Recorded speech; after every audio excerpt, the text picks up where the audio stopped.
नमस्कार, मैं हूं नारायण शर्मा और आप देख रहे हैं AINS न्यूज 24 चैनल। अब खबरें विस्तार से। होली के अवकाश के बाद आज प्रारंभ हुए छत्तीसगढ़ के विधानसभा सत्र में विपक्ष ने अफीम की खेती के मामले में सरकार को घेरा और प्रदेश को नशे के गर्त में ढकेलने का आरोप लगाया। नेता प्रतिपक्ष चरणदास महंत ने कहा कि भारतीय जनता पार्टी की सरकार और प्रशासन के संरक्षण में अफीम की खेती की जा रही थी। उन्होंने कहा कि इस घटना ने पूरे प्रदेश का सिर नीचा कर दिया है।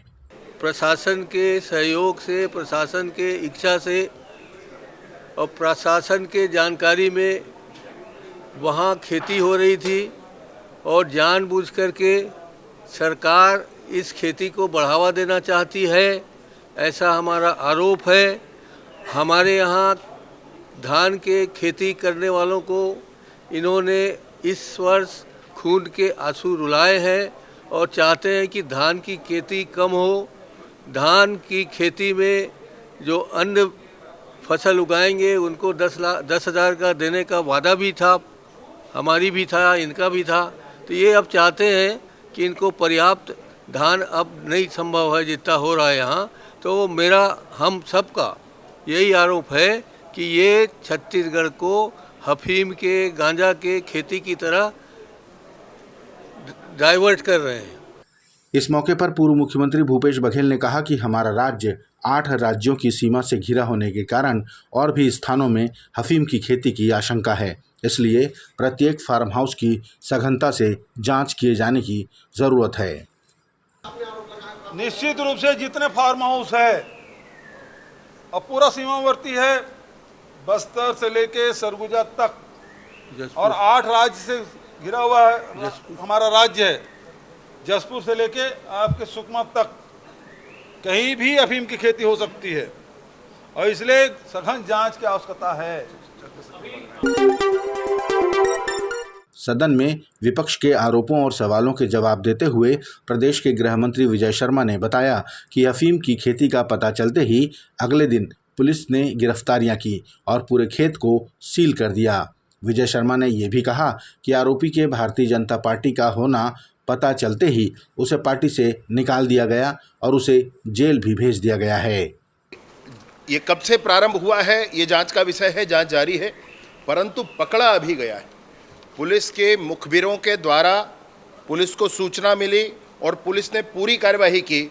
आपके माध्यम से मैं बड़ी स्पष्टता से इस बात को भी कहना चाहता हूं कि 7 तारीख को जब पुलिस ने वहां पर अंतिम कार्यवाही के लिए पुलिस पहुंची, 6 तारीख के शाम के बाद जगह को संरक्षित करके 7 तारीख को जब पुलिस पहुंची वहां पर, तो न्यायिक मजिस्ट्रेट प्रथम श्रेणी भी साथ में थी, FSL की टीम थी, NCB की टीम थी, राजस्व की टीम थी। सारे लोगों ने जाकर के एक साथ वहां कार्यवाही की और एक साथ ही वो जितने उपलब्ध लोग थे सबको गिरफ्तार किया गया। भाजपा के कार्यकर्ता का विषय आता है, भाजपा का कार्यकर्ता होगा है तो उसको डबल सजा होनी चाहिए, उस पर और सख्ती से कार्रवाई होनी चाहिए, ये भाव लेकर के हम काम करते हैं। इसमें कहीं कोई संशय नहीं है। उसका निलंबन भी हो चुका है, उस पर सख्ती से कार्रवाई भी हो चुकी है, वह जेल भी जा चुका है। इसमें किसी को कुछ कहने की आवश्यकता ऐसी नहीं है। गृह मंत्री ने NDPS एक्ट के तहत कांग्रेस शासन और भाजपा की सरकार के दौरान हुई कार्रवाइयों के बारे में जानकारी देते हुए बताया कि हमारी सरकार ने पूरी ईमानदारी से नष्टीकरण, राजसात और संपत्ति अटैच की कार्रवाइयां की हैं। छत्तीसगढ़ क्रिश्चियन फोरम के अध्यक्ष अरुण पन्नालाल ने प्रेस वार्ता के माध्यम से जानकारी दी कि बस्तर में खासकर सुकमा, कोंडागांव, बीजापुर और कांकेर जिले के गांवों में क्रिश्चियन समाज के लोगों के साथ जानवरों जैसा व्यवहार किया जा रहा है।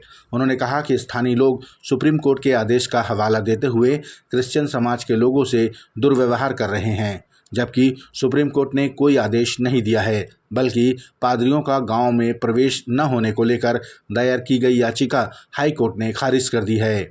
अरुण पन्नालाल ने बताया कि उनके पास 3 हफ्तों में हुई 14 घटनाओं की जानकारी है। उन्होंने प्रदेश सरकार से क्रिश्चियन समाज की सुरक्षा की मांग की है।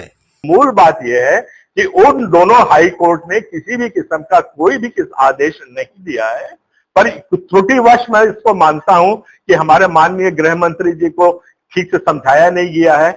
और बाकी आपका मीडिया से भी बहुत बड़े बड़े जो लोगों ने चैनल जोर जोर से बोले हैं वहां पर कि सुप्रीम कोर्ट ने ऑर्डर दे दिया है। ये बड़ा दुखद समस्या है कि जब सुप्रीम कोर्ट ने ऐसा ऑर्डर दिया ही नहीं है तो सुप्रीम कोर्ट का आप लोगों ने अनाउंस किया है, उसके मतलब उसको फिर से ठीक करना चाहिए, उसको दुरुस्त करना चाहिए।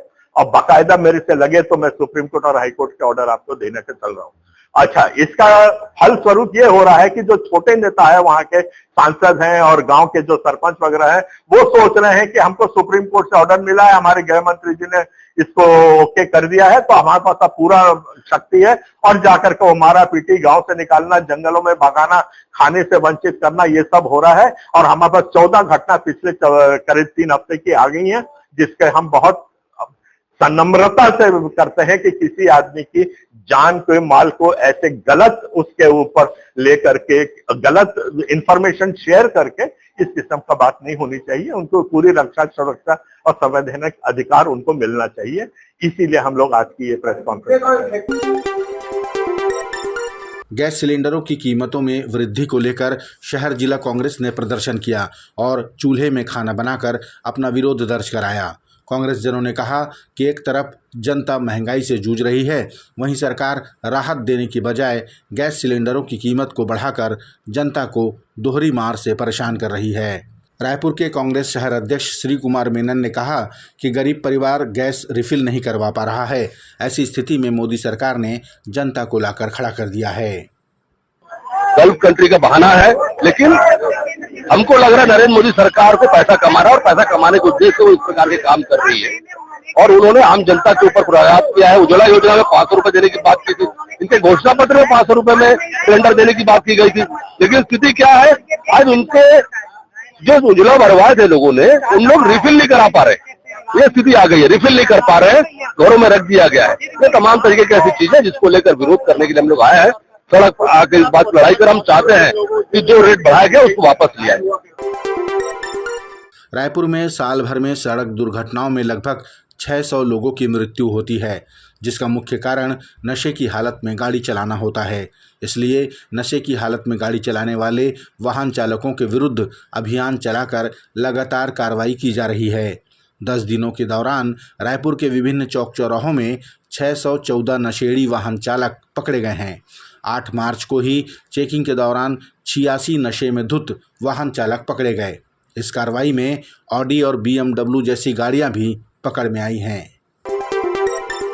साइंस कॉलेज की चौपाटी को जहां शिफ्ट किया गया है, यानी आमा नाका ब्रिज के नीचे, वो तो विवादों में है, लेकिन अब उसी स्थान पर असामाजिक गतिविधियों की खबरें भी आने लगी हैं। एक वीडियो जिसे आमा नाका ब्रिज के नीचे का बताया जा रहा है, उसमें अवैध रूप से असामाजिक तत्व शराब बेचते दिखाई दे रहे हैं। वीडियो को संज्ञान में लेने के बाद कांग्रेस प्रवक्ता धनंजय ठाकुर ने कहा कि एक तरफ सरकार विधायक की जिद के चलते चौपाटी हटाकर सैकड़ों लोगों के रोजगार छीन चुकी है और उन्हें वहां शिफ्ट कर रही है, जहां अवैध गतिविधियां संचालित होती हैं। ट्रिपल इंजन की सरकार ने सरकारी पैसे से बने साइंस कॉलेज के चौपाटी को तोड़ दिया। चौपाटी में जो व्यवसाय करते थे उनको बेरोजगार कर दिया गया और उन्हें आश्वस्त किया गया था कि उनके लिए चौपाटी बनाया जाएगा। और जहां चौपाटी बनाई गई है वो तो विवादों में है। अब वहां पर जो निर्माण चौपाटी के लिए हुआ है वो असामाजिक तत्वों का डेरा बन गया है। वह अवैध रूप से शराब बिक रहा है, नशीली वस्तुएं बिक रही है, अवैध कार्य वहां पर हो रहा है, अपराधी तत्वों का जमवाड़ा है और ये सब पुलिस प्रशासन के नाक के नीचे हो रहा है। और निगम के द्वारा बनाई गई चौपाटी के लिए जो स्थल था उस जगह पर हो रहा है। ये तो बेहद ही चिंताजनक स्थिति है। ये थे आज के प्रमुख समाचार। आप देख रहे थे हमारा लोकप्रिय YouTube चैनल AINS News 24। अब हमें इजाज़त दीजिए। कल तक रोजाना की ताज़ा खबरों के लिए आप देखते रहिए हमारा लोकप्रिय YouTube चैनल। हमारे YouTube चैनल को लाइक, सब्सक्राइब और बेल आइकन का बटन दबाना ना भूलें। नमस्कार।